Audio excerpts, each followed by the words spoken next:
तो दोस्तों, जैसा कि मैंने पिछले वीडियो में बोला था कि जैसा कि पिछले वीडियो में बताया था कि अपवाह तंत्र क्या होता है। अब इस वीडियो में बताऊंगा अपवाह प्रतिरूप या ड्रेनेज जो पैटर्न होता है, ठीक है, वो कैसा होता है। अर्थात ड्रेनेज की जो कि मतलब जालीनुमा ड्रेनेज है कि एक होता है कि पेड़ का आकार का ड्रेनेज है। उसका मतलब जो ड्रेनेज एक आकार होता है, ड्रेनेज किस आकार में है, किस किस रूप में है, उसमें कितने आगे नदियाँ जुड़ी हैं, उसी को पैटर्न कहा जाता है। तो चलिए पहले जान लेते हैं। मैं ये साधारण भाषा में आपको बताया हूँ, चलिए मैं आपको पूरा डिटेल में बता देता हूँ, ठीक है। आपका, हाँ, देखिए, अपवाह प्रतिरूप किसी भी प्रदेश या क्षेत्र में अपवाह तंत्र के ज्यामितीय आकार तथा सरिताओं को स्थानिक व्यवस्था को अपवाह प्रतिरूप कहते हैं। क्या कह रहा है कि कोई अगर क्षेत्र है, मान लीजिए कोई एक क्षेत्र है, एक क्षेत्र एक है, ठीक है, एक क्षेत्र मान लीजिए है, ठीक है। इसमें कह रहा है कि अपवाह तंत्र के ज्यामितीय आकार, मतलब उसकी आकार क्या है। मान लीजिए यहाँ से एक नदी ऐसे निकल रही है, एक नदी ऐसे निकल रही है, ठीक है। सरिताओं की स्थानिक व्यवस्था को अपवाह तंत्र कहते हैं। तो ये जो नदी है, इसका जो स्थानिक व्यवस्था है, किस किस आकार में है, ठीक है, इसकी लंबाई चौड़ाई क्या है, इसी की जो व्यवस्था, ये टोटल मिलाकर जब इसका व्यवस्था बनता है, इसी को अपवाह प्रतिरूप कहा जाता है। तो एक किसी क्षेत्र विशेष में जब कोई नदी की लंबाई गुणा चौड़ाई सब पता चल जाता है ज्यामिति हिसाब से, तो इसी को अपवाह तंत्र कहा जाता है, सॉरी अपवाह प्रतिरूप कहा जाता है। इसका मतलब जो रूप एक तय होता है कि ये नदी इतना दूरी है, मान लीजिए जैसे गंगा नदी है, इसका पूरा डिटेल जब हम जान लेते हैं, उसी को हम अपवाह प्रतिरूप कहते हैं, ठीक है। किसी विशेष क्षेत्र में अगर गंगा बह रही है, ठीक है, उत्तरी उत्तरी भारत में बहती है, तो वो एक अपवाह प्रतिरूप है, ठीक है। चलिए जान लेते हैं अपवाह प्रतिरूप का जालीनुमा अपवाह प्रतिरूप। अपवाह प्रतिरूप का जो है, इसके अंतर्गत पहला जो आता है, ठीक है, वो जालीनुमा अपवाह प्रतिरूप होता है। इसका वर्गीकरण हो रहा है, ठीक है। इसका जो प्रकार है पहला जालीनुमा होता है, ठीक है। जालीनुमा अपवाह प्रतिरूप का विकास संरचना में ढाल के अनुरूप विकसित प्रधान अनुवर्तित सरिता तथा उसकी सहायक सरिताओं के प्रवाह जाल द्वारा होता है, ठीक है। जैसा कि मैंने आपको पिछले वीडियो में बताया था, प्रधान जो सरिता होती है, ठीक है, तो जो प्रधान सरिता का अनुवर्तित सरिता तथा उसकी सहायक सरिताओं के प्रवाह जाल द्वारा होता है। तो मान लीजिए, दिखा रहा हूँ आपको, यह प्रधान अनुवर्तित सरिता है, ठीक है। तो मान लीजिए एक सरिता बह रही है, प्रधान अनुवर्तित सरिता है, किसी पहाड़ों से निकल रही है, ठीक है। उसकी मान लीजिए इसकी जो सहायक सरिताएं हैं, जो सहायक सरिताएं, इसकी सहायक सरिताएं, इसकी सहायक सरिताएं, कई सारी सहायक आके यहाँ से आके चाहे इधर से आके यह सरिता मिल के ऐसे मुड़ते हुए आ रही हैं, ठीक है। बहुत सारी सरिताएं, एक दो, एक हो गया, ये दो हो गया, ये तीन हो गया, ठीक है, ये सहायक सरिताएं हैं। तो जालीनुमा अपवाह का एक जालीनुमा ये बन रहा है, एक दो तीन, देखिए। तो ये जो प्रधान सरिताएं मिलती है, इनकी सहायक जो नदियां होती हैं, ठीक है, ये मान लीजिए प्रधान सरिता पहला है, और ये सहायक तीन नदियां हैं, ठीक है, जो मिलती है, इसी को जालीनुमा अपवाह प्रतिरूप कहा जाता है। इस सहायक सरिताओं को पार्श्विक अनुवर्तित कहा जाता है। तो ये सहायक सरिताएं होती हैं, इसको पार्श्विक अनुवर्ती कहा जाता है, अर्थात यूँ कहें किनारों का, ठीक है। पार्श्विक मतलब होता है किनारा, और किनारा जो होता है नदियों का, ठीक है, तो पार्श्विक अनुवर्ती कहा जाता है। इस तरह अनेक अनुध्रेय अनुवर्ती तथा अनुप्रस्थ पार्श्विक अनुवर्ती नदियों के जाल को जालीनुमा अपवाह प्रतिरूप कहते हैं। ये चित्र में मैं आगे बताऊंगा। यह प्रतिरूप आयताकार प्रतिरूप से भी मिलता जुलता है। वास्तव में जालीनुमा तथा आयताकार प्रतिरूप में विभेद सरिताओं के बीच की दूरी के आधार पर किया जाता है। तो आयताकार और जालीनुमा लगभग एक ही जैसे हैं, लेकिन थोड़ा इनमें लंबाई जो सरिताओं की, मतलब नदियों की जो होती है, अलग अलग होती है, ठीक है। इसी के आधार पर इनमें एक मतलब इन्हें अलग अलग बांट दिया जाता है। यदि सरिताएं पास पास होती हैं तो प्रतिरूप जालीनुमा होता है, जबकि यदि नदियाँ दूर दूर होती है तो आयताकार प्रतिरूप होता है, ठीक है। देखिए यहाँ पर ऐसे आपको बता रहा हूँ आपको, जो मैं पढ़ के सुनाया हूँ, ठीक है। कह रहा है कि अगर अगर कोई नदी एकदम पास पास से सहायक नदी है, मान लीजिए एक दो नदी हो गया, तीन नदी हो गया, ठीक है, ये सहायक नदी से गुजर रही है, दो नदी तीन नदी, तो अगर ऐसे ऐसे रूप में बन रहा है, ठीक है, कई नदियाँ मिल जा रही है एकदम एक करीब में आके, ठीक है, तो ये जो स्ट्रक्चर बनेगा, इसमें जो नदियाँ ये प्रभावित हो रही हैं इस चट्टान के अंतर्गत, या ये मान लीजिए जो मैं एक वर्गाकार बना है उसके अंतर्गत जो ये नदियाँ प्रभावित हो रही हैं, ठीक है, ये जालीनुमा है। अब ऐसे ऐसे स्ट्रक्चर में बना दूँ ऐसे ही, और इसके अंदर नदियाँ ऐसे बह रही है, ऐसे बह रही है, ऐसे बह रही है, तो इसको आयताकार अपवाह प्रतिरूप कहा जाता है। तो ये जालूनुमा अपवाह प्रतिरूप हो गया, ये वाला जो मैं बताया हूँ। और जो एक होता है आयताकार प्रतिरूप, उसमें नदियाँ दूर दूर बहती हैं, उसको आयताकार अपवाह प्रतिरूप कहा जाता है। चलिए देख लेते हैं, बता देता हूँ। ठीक है, इसमें देखा है अनुदैर्ध्य अनुवर्ती, ठीक है, वलित संरचना पर जालीनुमा अपवाह प्रतिरूप का विकास, ठीक है। ये कटक रिज है, ठीक है, कटक मतलब होता है ये कटक है, मतलब ये चट्टान है पूरा, मतलब किसी भी पर्वत में जब जो पर्वत का निर्माण होता है उसका शीर्ष भाग जो होता है एक लंबाई रूप में, इसे देखिए लंबा होता है, इसे मुड़ा हुआ देखिए, ये मुड़ते हुए जा रहा है, ठीक है, ये कटक कहलाता है, ये जो होता है इसे कटक कहते हैं। ये बहुत सा कड़ा होता है, बहुत इस पर मतलब चलने में कठिनाई होता है क्योंकि ये नुकीला होता है।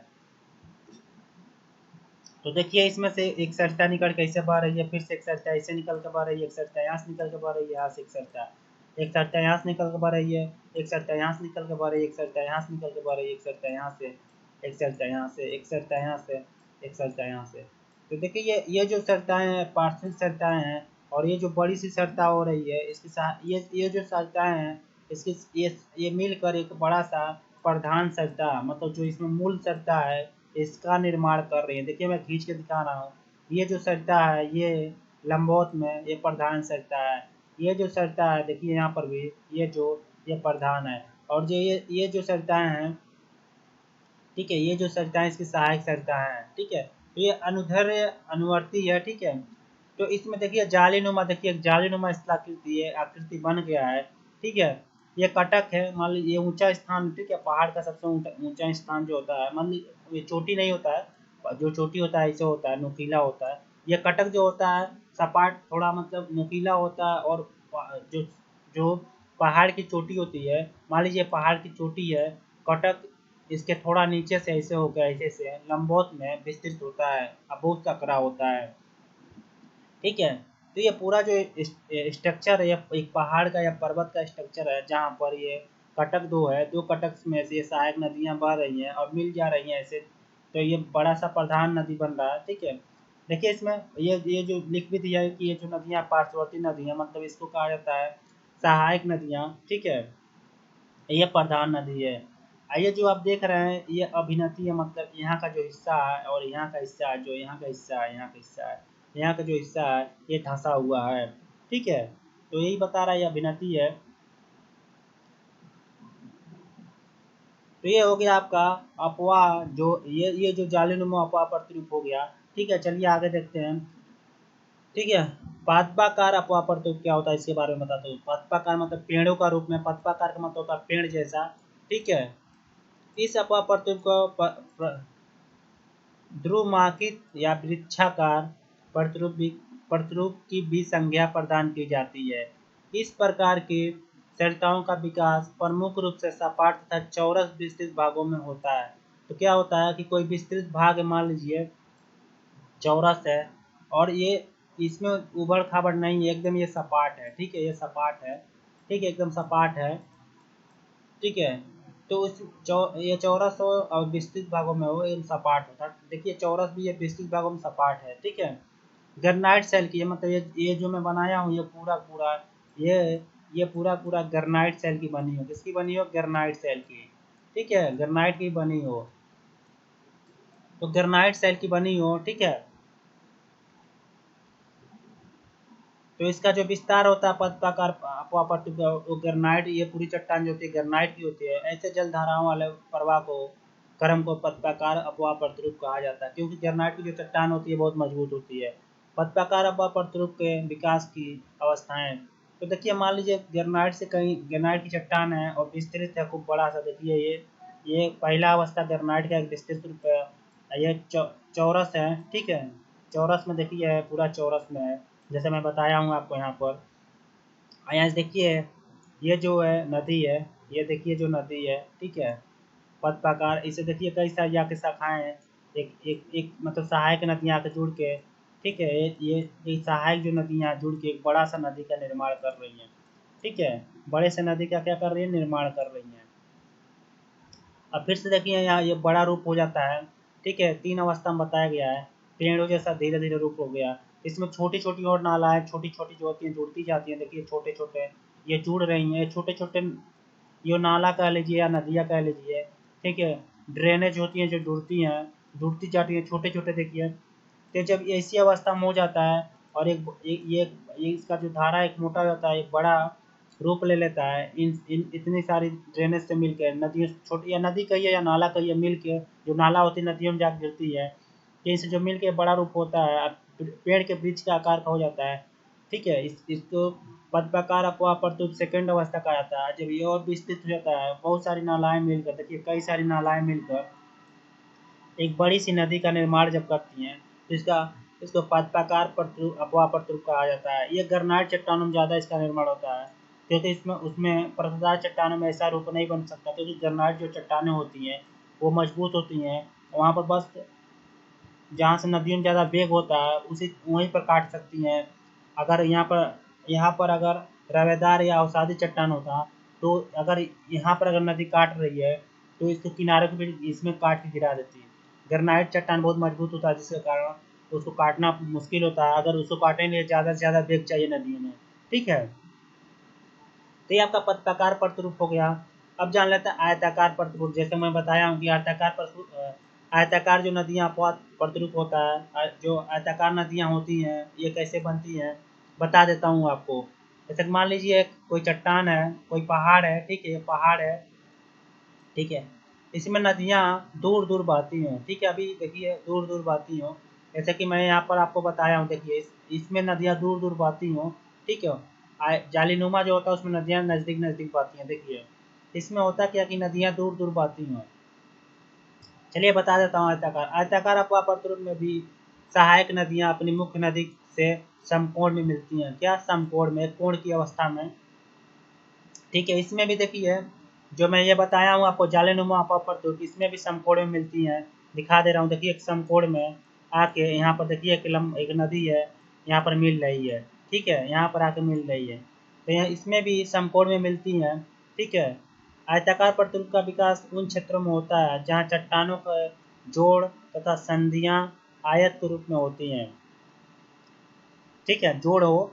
इस प्रकार सर्वप्रथम संधियों के सहारे चट्टान का अपक्षय द्वारा विघटन एवं वियोजन हो जाता है। तो संधियाँ होती हैं, ठीक है, जब जब चट्टान में जोड़ रहता है, छोटे छोटे झुके हुए संधि होते हैं, ठीक है, इसमें ताप और रासायनिक क्रिया द्वारा दाब द्वारा अपक्षय होता है, ठीक है, अपक्षय में पढ़ा चुका हूँ, अपक्षय के बारे में आपको पता होना चाहिए।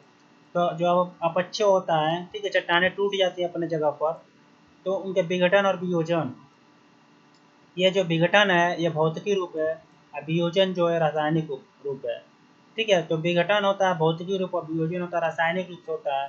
तदअंतर संधियों का विस्तार हो जाता है और बड़ा संधि हो जाती है, ठीक है, वहाँ गड्ढा हो जाता है, उनमें जल एकत्रित बाहरी जो जल होता है एकत्रित होने लगता है, फलस्वरूप छोटे छोटे नालों का विकास होता है। तो जो संधियाँ होती हैं पहले छोटे अवस्था में होती हैं, जहाँ करेक या जोड़ होता है, फिर से वो क्या होता है पक्षे द्वारा वो करेक करेक जो होता है टूट जाता है। ऐसे मैं आपको बताऊँ, ऐसे मान लीजिए कोई चट्टान दो ऐसे जुटा हुआ है, ठीक है, यहाँ पर ज्वाइंट है, ये छोटी सी संधि है, धीरे धीरे यहाँ पर प्रेशर पड़े, ये प्रेशर पड़े, बाद में चट्टानें टूट जाए और यहाँ पर इतना डिस्टेंस है, इतना बड़ा संधि का यहाँ निर्माण हो गया। यह जो हिस्सा है संधि का निर्माण कर रहा है, ठीक है। तो यहाँ से मान लीजिए करेक जो पड़ा है ये और बड़ा हो जाए, ठीक है। तो इसमें जो ये मान लीजिए मैं बताया हूँ आपको कि जो जो चट्टानों के बीच में इतना गैप हो जाएगा, जब ये मान लीजिए इतना बड़ा संधि हो गया तो एक गड्ढे के रूप में हो गया और इसमें बाहरी जो जल होगा इकट्ठा होगा, ठीक है। देखिए यहाँ पर लिखा है कि फलस्वरूप छोटे छोटे नालों का विकास, ये लिखा है उनमें बाहरी जल एकत्रित होने लगते हैं, यह नाले बढ़कर जलधारा का रूप धारण कर लेता है। ये नाला जो होता है छोटा सा, मान लीजिए इसमें नाला पानी भर गया, नाले के रूप में हो गया, ठीक है, यहाँ से पानी बह रहा है, लेकिन पता चले, एक मिनट आपको मैं बता रहा हूँ,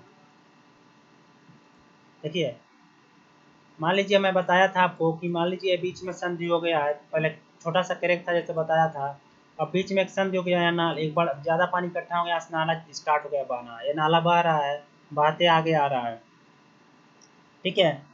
तो ये नाले बढ़कर जलधाराओं का रूप धारण कर लेता है, मतलब ज़्यादा जब पानी इकट्ठा हो जाता है तो एक जलधारा के रूप में बहने लगता है।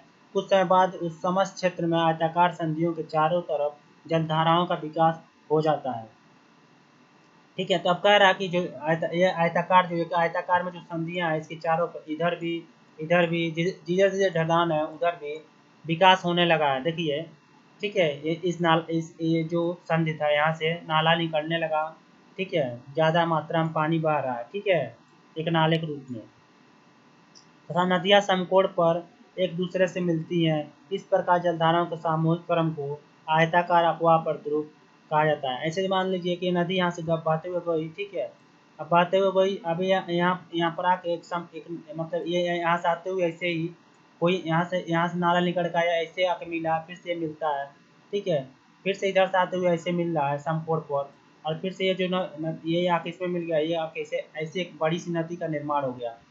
तो छोटा से करेक से एक संधि का निर्माण हुआ, उसमें जल इकट्ठा हुआ, धीरे धीरे नाला बढ़ा, चारों ओर ज़्यादा जल इकट्ठा होने लगा, चारों ओर धीरे धीरे नाला बढ़ा, ठीक है।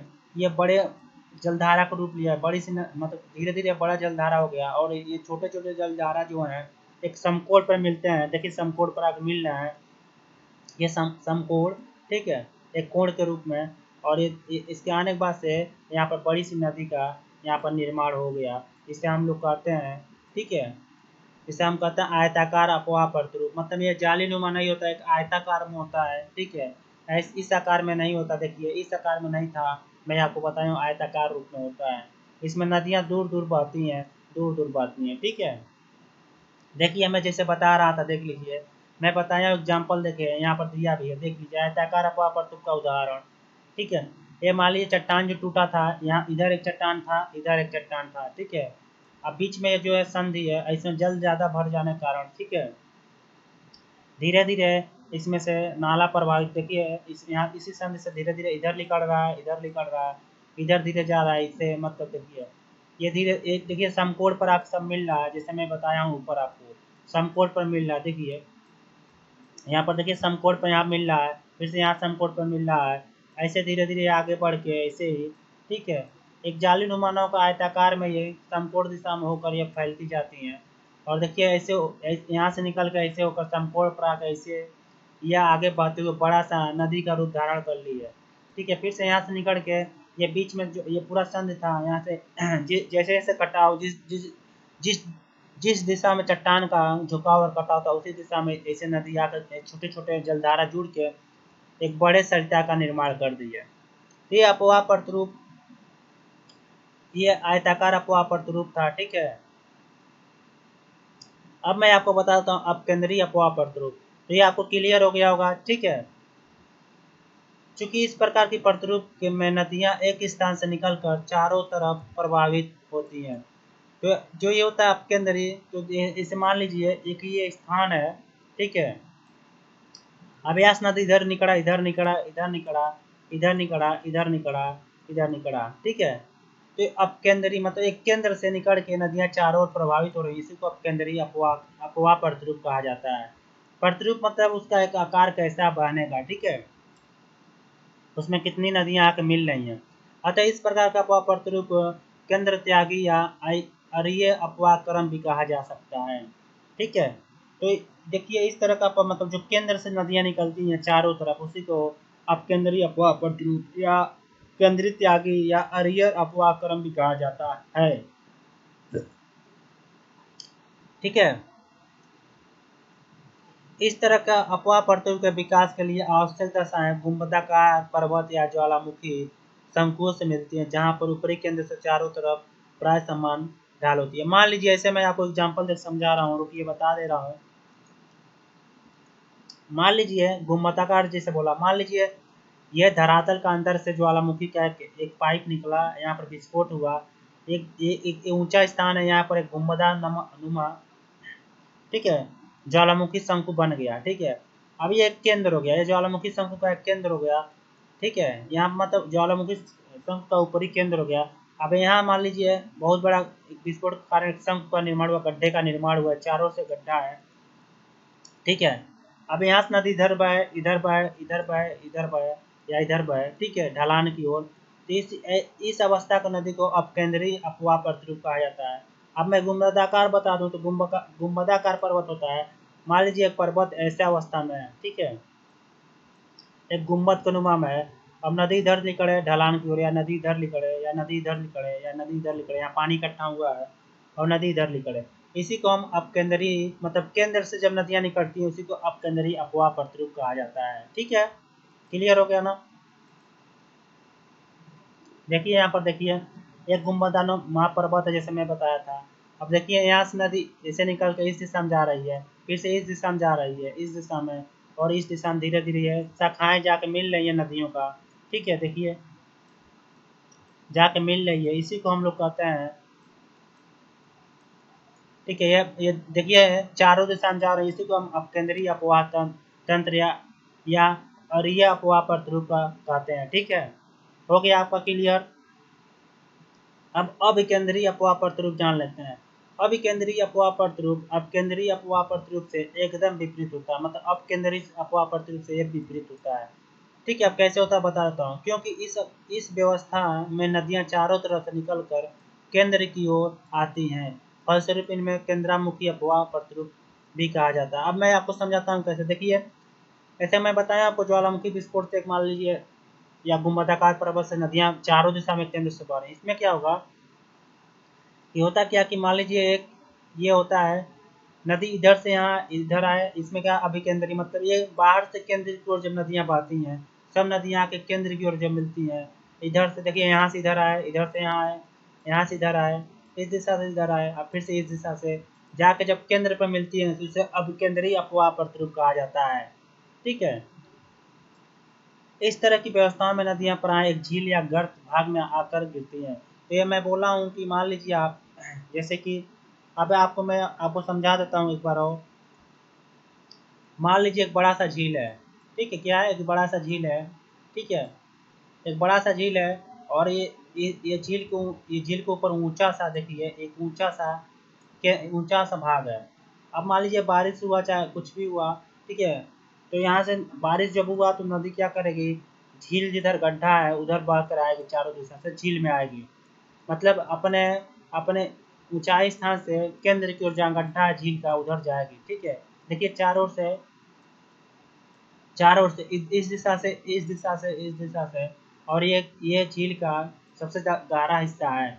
तो जब इसमें क्या होता है, अभिकेंद्रित अपवाह प्रतिरूप से कहते हैं जब नदियाँ अपने ऊंचे स्थान से एक गहरे झील वाले स्थान की ओर बढ़ती हैं, अर्थात कोई ऊंचा स्थान ऐसे है, ठीक है, यहाँ अगर झील है, चारों ओर से ऊंचा स्थान है, चाहे कैसे मान लो ये गहरा झील, एक गहरा गड्ढा है, तो नदियाँ इधर से, इधर से, इधर से, और इस दिशा से, और इस दिशा से जब इस गड्ढे में जाके गिरती हैं तो इसको हम अभिकेंद्रीय अपवाह प्रतिरूप कहते हैं, ठीक है।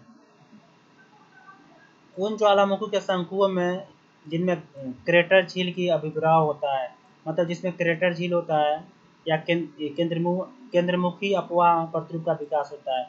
देखिए ज्वालामुखी में जो क्रेटर होता है, क्रेटर ऐसे देखिए ज्वालामुखी का उत्पत्ति हुआ है और यहाँ क्रेटर गड्ढे का निर्माण हो जाता है, तो चारों दिशा से जो ऊंचाई है क्रेटर का, वहाँ से पानी उस क्रेटर के केंद्र में, अर्थात गहराई में जाता है जो वहाँ गड्ढा होता है, जिसको हम केंद्रोन्मुख अपवाह प्रतिरूप का विकास कहते हैं, या अपकेंद्रीय अपवाह प्रतिरूप कहते हैं, ठीक है।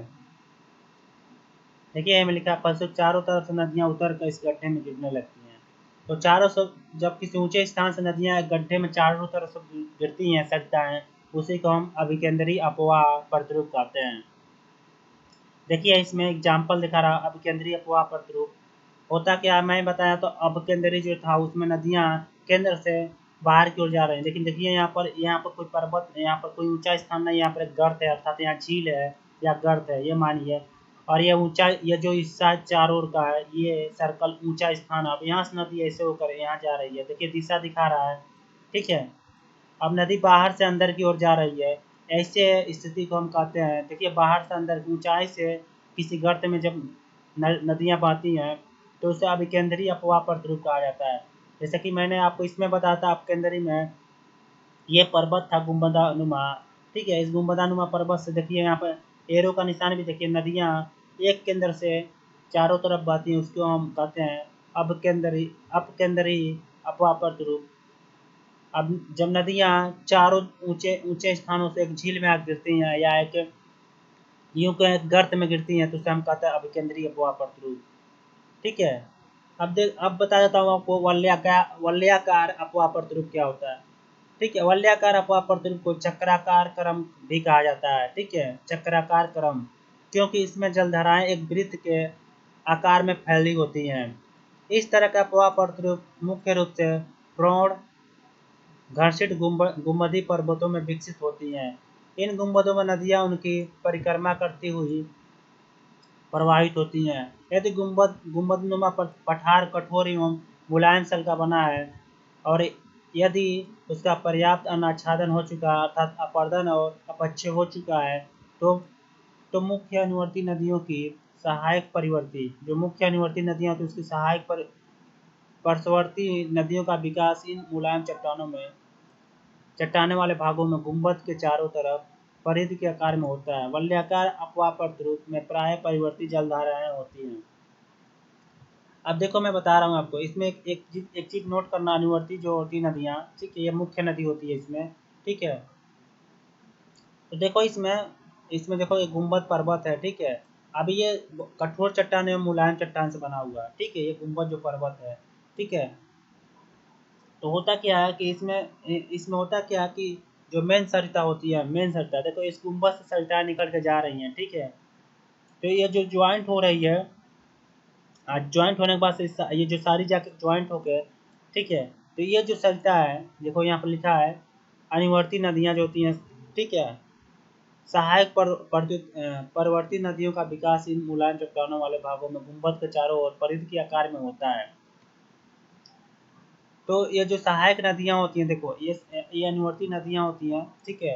ये एक सहायता करके एक बड़ी सी नदी का निर्माण करती है। तो यहाँ पर जो ये जो नदी बह रही है मुलायम चट्टानों में, ये छोटी छोटी सतहें हैं, और ये जो खाली हिस्सा है ये कठोर चट्टानों का बना हुआ है, ठीक है। देखो यहाँ पर ऊंचाई बताया 100 मीटर, 500 मीटर, 400 मीटर, 300 मीटर। तो ये जो नदियाँ इधर जा रही हैं पर्वत से उतर कर, ये एक देखो वलयाकार स्थिति में, एक वलयाकार स्थिति में दिखा रहा है आपको, देख लो आराम। ये देखो एक वलयाकार स्थिति में दिखा रहा है, ठीक है। तो इस अवस्था में जब नदियाँ हो जाती हैं, मतलब यहाँ पर एक कठोर चट्टान का निर्माण है, यह मुलायम चट्टान से बनी, दो चट्टानों से जब मिल के गुम्बदा पर्वत का निर्माण होता है। तो यहाँ जब बारिश होता है तो नदियाँ जब यहाँ से निकलती हैं, पानी जब निकलता है तो मुलायम चट्टानों को काट के बहुत सारी नदियाँ जो जहाँ जहाँ मुलायम चट्टान का हिस्सा, मान लो यहाँ मुलायम है, यहाँ मुलायम है, बीच में कठोर है, ये मुलायम है, ये मुलायम है, तो इसे काट के मिल के बड़ा नदी का जब निर्माण करती हैं। और ऐसे ऐसे चारों हिस्सों में, चारों तरफ देखो, इधर भी हो गया, इधर भी हो गया, चारों तरफ ऐसे जब हो जाता है, मुलायम चट्टानों में नदियाँ जब काट देती हैं मुलायम चट्टानों को, अब बहते हुए आगे बढ़ती हैं, तो एक वलयाकार रूप धारण करता है। इसी को हम लोग वलयाकार अपवाह प्रतिरूप कहते हैं। अब चलो जान लेते हैं कंटकी अपवाह प्रतिरूप क्या होता है, ठीक है। जल्दी से पढ़ के इसको बता देता हूँ, बहुत बड़ा है। जब मुख्य नदी के ऊपरी भाग में ऐसी सहायक जलधाराएं मिलती हैं, मुख्य नदी मान लो कोई मुख्य नदी है, ठीक है, एक मेन नदी है, इसमें सहायक कोई जलधारा आके मिल जाए, इसे सहायक जलधारा, जिनके प्रवाह की दिशा मुख्य नदी के विपरीत हुआ करती हैं। इनकी जो प्रवाह की दिशा है इस मुख्य नदी के, मान लो ये आके जब इसे मिल रही है इसके विपरीत है, ठीक है। विपरीत का मतलब होता है ये इसके दिशा में, जैसे ये बह रही है, इसके दिशा में ना बहकर इससे विपरीत बह रही है, ठीक है। तो मैं आपको बता रहा हूँ विपरीत होता है, ठीक है। अभी हम आपको आगे बता दे रहा हूँ। अभी देखो यहाँ पर है भी, ठीक है, जिनके प्रवाह की दिशा मुख्य नदी के विपरीत हुआ करती है, तो इन सहायक नदियों के द्वारा निर्मित प्रवाह क्रम को कंटकी अपवाह प्रतिरूप कहा जाता है। क्लियर हो गया ना? चलो आगे बताता हूँ, इसका एग्जाम्पल क्या है। सिंध एवं ब्रह्मपुत्र नदियों के ऊपरी भाग में कई सहायक नदियाँ अपनी मुख्य नदी के विपरीत दिशा में प्रभावित होकर उपयुक्त प्रतिरूप का उदाहरण प्रस्तुत करती हैं, ठीक है। ये देखो जल विभाजक। अब देखो होता क्या है, ये देखो एक प्रमुख नदियाँ हैं, ठीक है, ये प्रमुख नदी आ रही है बहते हुए, देखो प्रमुख नदी, ठीक है। तो ये भी एक प्रमुख नदी आ रही है, ठीक है। तो देखो यहाँ पर यह जो आके मिल रहा है, यहाँ पर इसके विपरीत दिशा में बह रही थी और धीरे धीरे जब आके मिला है, ठीक है, एक बड़ा स्वरूप देखो ये जो शाखाएं मिल रही है, ठीक है। अब देखो ये इस दिशा में बह रही थी, अब यहाँ से निकल के आ रही है, इसके दिशा में नहीं बह रही थी, इसके विपरीत दिशा में बह रही थी, दूसरे दिशा में। और जब आके मिल रही है मतलब इसकी दिशा में बहने का मतलब होता है ये ऐसे बहती, ये जो नदी है ऐसे बहती इसकी दिशा में, ठीक है। तो ये जो नदियाँ हैं, ये बड़ी शाखा जो आ रही है यहाँ से भी आ रही है, यहाँ पर देखो, ठीक है, ये जल विभाजक है, ठीक है।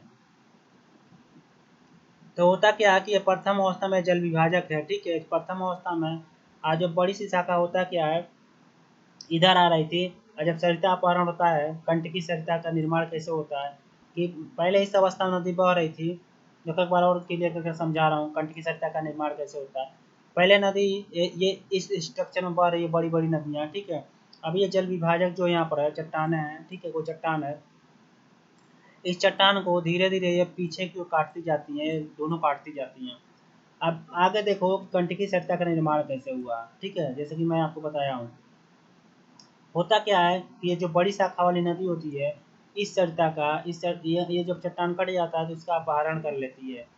हो जब अपहरण कर लेती है तो ये इस दिशा में बह रहा, ये इस दिशा में बहता है, लेकिन ये उल्टा इसके विपरीत दिशा में देखो ये ऊपर जाने लगता है। ये नदी आपको मिलेगी, फिर से यहाँ से होकर, फिर से यहाँ से होकर ये ऊपर की ओर तरफ बहने लगता है, अपहरण कर लेती नदियाँ।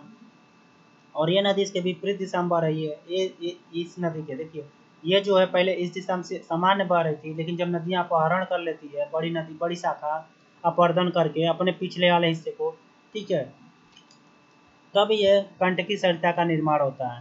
देखो ये विपरीत दिशा में बहने लगी। अब मैं आपको एक अपने तरफ से बता दे रहा हूँ, समझ में आ जाएगा। मान लो एक नदी है, इसे अपने दिशा में बह रही है और इसका उद्गम स्थान ये है, फिर से ये भी अपने इस दिशा में बह रही है, इसका उद्गम स्थान ये है, ठीक है। अब ये क्या करें, दोनों अपने पास को काटती जाएं, धीरे धीरे काटती जाएं और ये मिल जाएं, ठीक है। तो क्या होता है कि ये नदी जो है धीरे धीरे जब अपहरण का हो जाता है, ठीक है, ये एक ही दिशा में बह रही थी, ये फिर से ऐसे चढ़ने लगता है, ठीक है, इस दिशा में ऐसे बहने लगेगा, ठीक है। और ये ज़्यादा ज़्यादा ये मतलब इतना काट देती है अपने अपने हिस्से को, निचले हिस्से को, कि ये वाला भाग ऊंचा हो जाता है और इसके बाद धीरे धीरे ये इसमें जाकर मिल जाता है और ये उल्टा बहने लगता है। पहले ये सामान्य दिशा में इसके दिशा में बह रही थी, अब ये इसका बहने का दिशा है जो इधर हो गया और इसके बहने की दिशा जो है इधर हो गया। तो इस तरह से देखो तो इसके विपरीत दिशा में बहती है, तो इसी को हम कंटकी सरिता कहते हैं। चलो बता तो परनुमा अपवाह प्रतिरूप क्या होता है। परनुमा पक्षियों का पर यानी पंख का आकार का अपवाह प्रतिरूप का विकास खंड खड़े ढाल वाली श्रेणियों से आवृत्त संकरी अनुदैर्ध्य घाटी वाले भागों में होता है। पार्श्ववर्ती समानांतर पर्वत श्रेणियों के तीव्र खड़े ढालों से सरिताएं निकलकर प्रधान अनुदैर्ध्य अनुवर्ती सरिता से नील कोण पर मिलती है, ठीक है। चित्र में देखो बताऊंगा, चित्र है, ऊपरी सोन नदी एवं नर्मदा का अपवाह जाल परनुमा अपवाह प्रतिरूप का उदाहरण है। इस तरह का प्रतिरूप पत्तियों की नसों के समान होता है, जो पत्तियां देखो पेड़ का उसके समान होता है। तो मैं बता रहा हूँ आपको कैसे, ठीक है। ये नदी की घाटी है, ये पार्श्ववर्ती समानांतर पर्वत है। तो परनुमा अपवाह तंत्र का निर्माण कैसे होता है देखो, कह रहा है कि इसमें जो होता है कि ये पक्षियों का आकार का होता है। अपवाह प्रतिरूप का विकास खड़े ढाल वाली श्रेणियों से, मतलब खड़ा जो ढाल होता है वहाँ श्रेणियों से संकरी अनुदैर्ध्य घाटी वाली, मान लो एक यहाँ पर एक खूब बड़ा ये, ठीक है, एक पर्वत का निर्माण है ऐसे ऐसे, ठीक है। तो यहाँ के बीच में जो है संकरी घाटियाँ हैं, ये खड़ा ढाला, अब इसमें यहाँ से नदी चले, यहाँ से नदी चले, ठीक है। तो ये क्या होगा, धीरे धीरे चलेगी, यहाँ से नदी चलेगी, यहाँ से नदी चलेगी। अब यहाँ से ये मतलब पूरा यहाँ से ये निर्माण हुआ है बहुत बड़े पर्वत का, ये पर्वत, अब नदी यहाँ से भी चलेगी।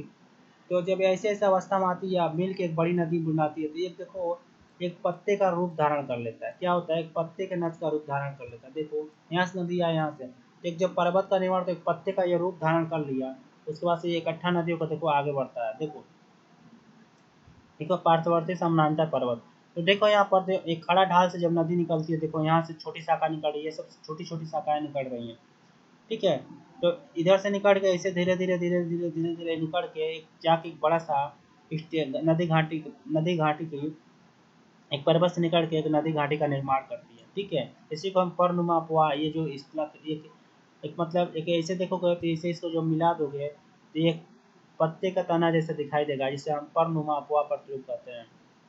मतलब एक खड़ा सा ढाल हो, एक पर्वत हो, जहाँ से फिर से एक बार एग्जाम्पल देता हूँ।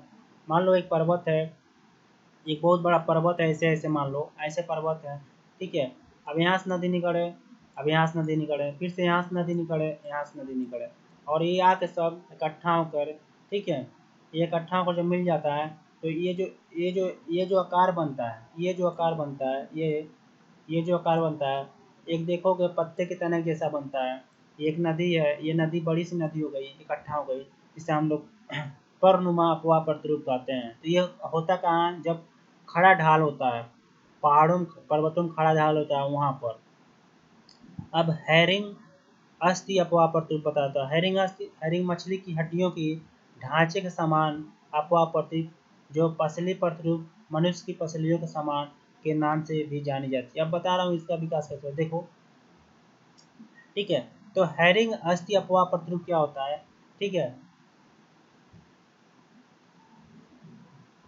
का विकास तेज ढाल वाली पर्वत श्रेणियों के मध्य विस्तृत चौड़ी घाटी वाले भागों से होता है। अब तुम बता रहा हूँ भाई, देखो कैसे आप लोग अनुदैर्ध्य समांतर घाटियों में प्रधान अनुदैर्ध्य अनुवर्ती सरिता के का पहला विकास होता है। तत्पश्चात पर्वत श्रेणियों के पास ढालों से पार्श्विक अनुवर्ती नदियाँ निकलकर प्रधान मतलब होता है जो मेन नदी होती है। मान लो ये एक पर्वत है, ठीक है, और एक पर्वत है, दो पर्वत का ये चोटी है, ठीक है, ये पर्वत है, ये पर्वत की चोटी है, ठीक है, ये संकरी घाटी है, ये पर्वत है, पी से बता दे रहा हूँ, ये पर्वत है, ठीक है। एक बात ऐसे एग्जांपल दे रहा हूँ, पर्वत है, ठीक है। अब ये पर्वत की दो चोटियाँ, अब यहाँ एक संकरी घाटी है, ठीक है, ये संकरी घाटी, अब यहाँ से नदी निकले, यहाँ से नदी निकले, मतलब इसी पर से बहते हुआ है, ठीक है, ये घाटी है, एक ये संकरी घाटी है, ठीक है। तो यहाँ से नदी से बहते हुए इस घाटी में आकर, ठीक है, घाटी में आकर इस घाटी में आकर मिल जाए। तो जो ये है प्रधान नदी है, यहाँ से निकली है, ये पर्वत का पूरा हिस्सा है। अब नदी यहाँ से निकली, एक प्रधान नदी है, इसमें जो नदियाँ मिल जा रही है, देखो एक, तो ये जो स्थलाकृति बन रहा है, देखो यहाँ पर एक एक हेरिंगबेन, मतलब एक मनुष्य के जो पसली होता है उसके आकार का ये स्थलाकृति, देखो ये मेन नदी है, ये घाटी है, घाटी में मेन नदी प्रधान नदी बह रही है। ये पहाड़ों से पर्वतों से सहायक या पार्श्विक नदियाँ जो होती हैं, ठीक है, जो अपने किनारों काट के आती हैं, जो सहायक नदियाँ होती हैं, ठीक है। देखो ये सहायक नदियाँ हैं, ये आ रही हैं, ये जो हिस्सा है पूरा, ये पहाड़ का चोटी है, ये भी हिस्सा जो पहाड़ का, जैसे कि मैं यहाँ पे एग्जांपल दिया हूँ कि ये दोनों हिस्सा पहाड़ का है, ठीक है। थोड़ा मेरा भद्दा लग रहा है, क्या करूँ भाई, कोशिश कर रहा हूँ, क्योंकि कलम से नहीं है, माउस से ही लिखना पड़ रहा है, माउस का आप कोशिश करोगे तो पता चलेगा, बहुत बहुत परेशानी होता है। तो मैं बस एक समझाने की कोशिश कर रहा हूँ कि ये देखो, ये जो सहायक नदी है, पार्श्विक नदियाँ, ये जो अनुदैर्ध्य प्रधान नदी, मतलब जो घाटी पहले था उसमें एक नदी बहते हुए आ रही है, ठीक है।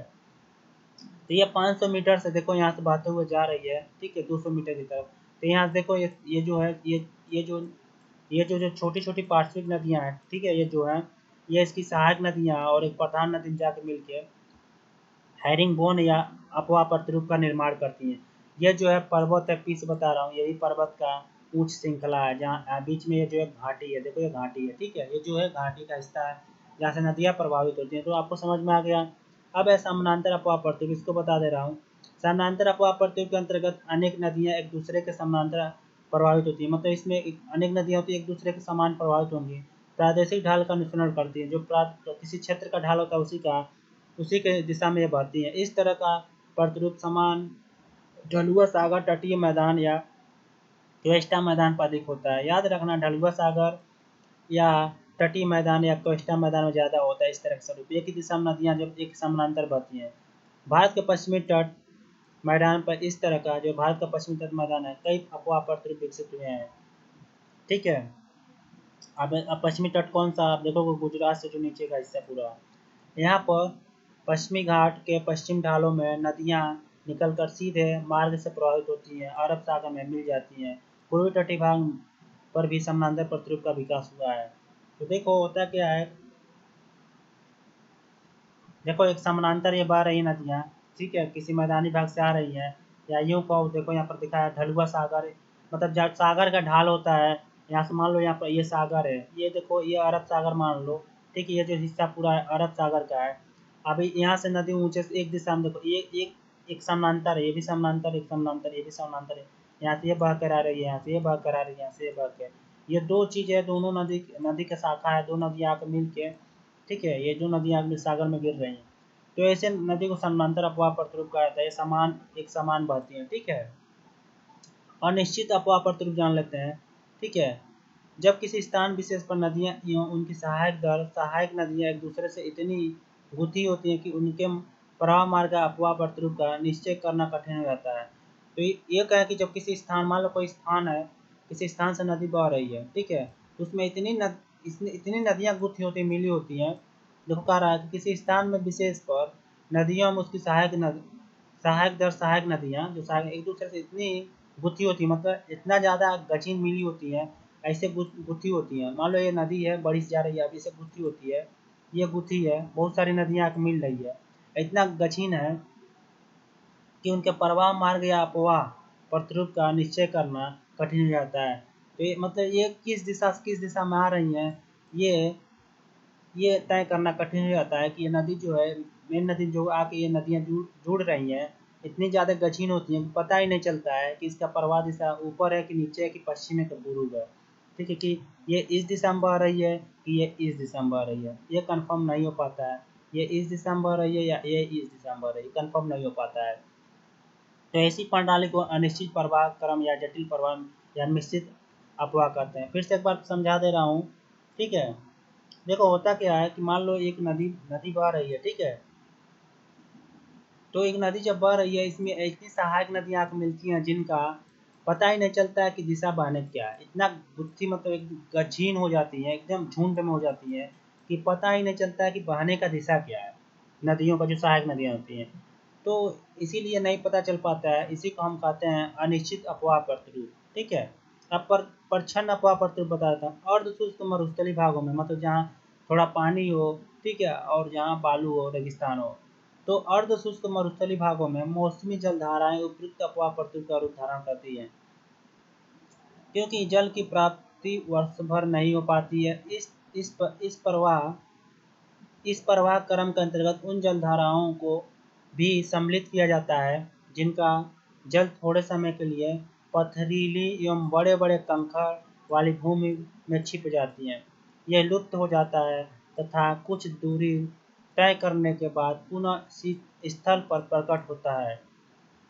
हिमालय से निकलने वाली अधिकांश भारतीय नदियों जल भाबर प्रदेश में लुप्त हो जाती हैं तथा तराई प्रदेश में पुनः दृष्टिगोचर होता है। इस पर अपवाह प्रतिरूप को विशेषात्मक अपवाह प्रतिरूप भी कहा जाता है। अब मैं आपको बताता हूँ अर्धशुष्क मरुस्थलीय भागों में मौसमी जलधारा, ये परछन्न जो अपवाह प्रतिरूप होता है, इसका मतलब क्या होता है कि मान लो किसी पहाड़ी, मान लो हिमालय ये है, ठीक है, और यहाँ पर आप यहाँ पर मान लो ये जो बोला है कि देखो भाबर जो क्षेत्र, ये मान लो भाबर क्षेत्र है, बहुत से बना BH बना दे रहा हूँ, ये भाबर क्षेत्र है। अब मान लो यहाँ से नदी बहती आई है, ये नदी आ रही है, ये नदी आ रही है। अब ये क्या करे कि यहाँ पर मतलब ये भाबर जो क्षेत्र है, ठीक है, यह मरुस्थलीय क्षेत्र है। अब क्या हो कि ये अवशोषित कर रहे या चूने का क्षेत्र हो ये, ठीक है, चाहे मरुस्थलीय क्षेत्र हो, तो नदी क्या हो इसके नीचे से होकर और यहाँ पर आको निकले, यहाँ पता ही नहीं चले कि क्या हुआ है। यहाँ बालू पूरा इसके कंकड़ों में पानी, मतलब जो इसके ऊपर होता है पूरा कंकड़ पत्थर हो, और ये नदी जो इस दिशा में दिखाई ना दे, यहाँ पर पूरा एकदम चट्टानी भाग हो, मतलब प्रभावित ना हो। अब फिर से ये नदी क्या हो, जो नदी पर्वत से आ रही है, पर्वत से फिर से समझ जाना, कौन से पर्वत है, ठीक है, जो ये नदी पर्वत से आ रही है, ठीक है, ये दो नदी, अब मान लो ये नदी दोनों आके यहाँ उतरा है, तो ये जो भरा हुआ भाग है, जैसे मानो भाबर का ये भाग, जैसे यहाँ दिया है, देखो ये भाबर का भाग है, ठीक है, ऐसे आपको भाबर का भाग है, और भाबर का भाग से नदियाँ नीचे से होकर जमीन के किसी तराई भाग में आकर निकले। मान लो ये भाबर का भाग रेगिस्तानी है और यहाँ कंकड़ पत्थर कारण यहाँ पर दिखाई ना दे कि यहाँ पर नदियाँ बह रही हैं। तो यहाँ पर आके या काष्ठ युक्त होती है, जब काष्ठ युक्त चट्टानें होती चूने की, तो नदियाँ नीचे से होकर जब बाहर निकलती हैं, ठीक है, दूर जाकर, यहाँ पता ही नहीं चलता कि यह नदी बह रही है इसके ऊपर। तो ऐसे इस तरह के स्थल रूप का जब हमको प्रतिरूप मिलता है तो इसे हम विशेषात्मक अपवाह प्रतिरूप या परछन अपवाह प्रतिरूप कहते हैं। ठीक है, समझ में आ गया। चलो भूमिगत अपवाह प्रतिरूप बताता हूँ। चूने की चट्टाने वाले क्षेत्रों में सतह का जल रिस कर भूमि के अंदर चला जाता है। देखो भूमिगत अपवाह प्रतिरूप बता देता हूँ। जैसे मैं बताया ऊपर चूने का एग्जाम्पल दिया, ऐसे इसमें होता है। ठीक है, तो सेम दोनों में थोड़ा ज़्यादा अंतर नहीं है, बस वो रेगिस्तानी भागों में भी वैसा होता है। चूने की चट्टानों वाले क्षेत्र में जब जल रिस कर भूमि के अंदर चला जाता है, जहाँ पर छोटे पैमाने पर मंद गति से चलने वाली जलधाराओं का विकास होता है, जिसके अनेक प्रकार की स्थलाकृतियों का निर्माण होता है। इसमें आता है स्टेलेक्टाइट, स्टेलेगमाइट और आता है कंदरा, भूस्तंभ कंदरा जिसे कहा जाता है। तो पूर्वतीय यूगोस्लाविया के कास्ट प्रदेश, दक्षिण फ्रांस एवं कार्च डिस्ट्रिक्ट एवं इंग्लैंड के सारे प्रदेश में भूमिगत अपवाह प्रतिरूप का विकास होता है। चूने का चट्टान क्या होता है बता देता हूँ। होता क्या, स्टेलेक्टाइट, इसमें निर्माण जो स्थलाकृतियों का होता है, स्टेलेक्टाइट, स्टेलेगमाइट और एक होता है कंदरा भूस्तंभ, और सारी स्थलाकृतियाँ बनती हैं। इसके बारे में मैं आपको बताऊंगा जब पढ़ाऊंगा कास्ट युक्त स्थलाकृतियाँ नदियों द्वारा जब बनती हैं। ठीक है, तो फिलहाल बता देता हूँ। मान लो ये क्षेत्र है कास्ट का क्षेत्र, ये क्षेत्र है कास्ट का। ठीक है, इतना समझ जाना। ठीक है, ये कास्ट क्षेत्र है, चूने का क्षेत्र पूरा। अब मान लो यहाँ से नदी बहती हुई ऐसे आ रही है। ठीक है, नदी आ रही है, होता क्या है कि ये कठोर चट्टानों से गुजरती है, ये कास्ट होती है, पानी जब मिलता है तो ये घुल जाती है। तो ये होता क्या है कि ये ऊपर पूरा चट्टान होता है, नीचे नीचे जो होता है पूरा कास्ट चूने का होता है। अब ये क्या होता है, नीचे नीचे बहते हुए जाएगी, इसके अंदर अंदर ऊपर पूरा सामान दिखेगा, फिर से यहाँ जाकर निकलेंगी नदी, ये पूरा पूरा सामान दिखाई देगा। ठीक है, और यहाँ पर जाके इसमें इसके अंतर्गत जो जहाँ तक चूना होता है वहाँ ऐसे ऐसे स्थलाकृतियाँ बनती, बता रहा हूँ कैसे। ठीक है, आपको बता दे रहा हूँ। ऐसे मान